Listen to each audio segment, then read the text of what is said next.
Ramogi kwa soda ni team mar Kenya mar World Mountain and Trail Running Championship.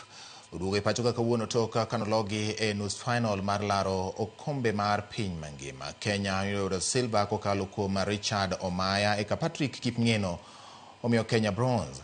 Telo mar timno singo mar biro timo maber e tuke mabiro kaluwore ni Kenya okosebedo gi lony mamalo e tukego ka gipuoyo jotugo kuom chopo nyaka rang'iny mar nus fainol.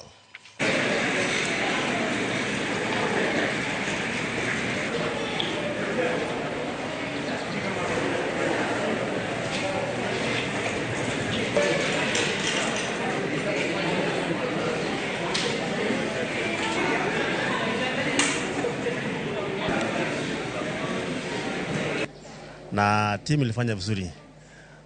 Nchi ambazo iliwakilisha katika hiyo mbio ilikuwa nchi 70 na tunafurahi Kenya yetu tulishindia medali 14 kwa kiwango tofauti. Kwa sasa tukiangalia wanariadha wangu wote wako hapa, kuna wengine wameenda series kule ngambo hasa wenye walijishindia medali. We are very happy our team were able to win some races there. In the championship there were 4 categories. And our men and women were taking part in 3 categories.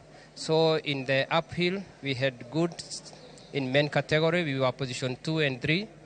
And also on 14, the last day, we had very successful day. I was position 4, and I was quite happy with the race, and everything went well as I expected. Everything was okay. I would like also to thank the team for fighting and for bringing gold, both the men and the female, and also being the overall winner in the World Championship. It's a great achievement.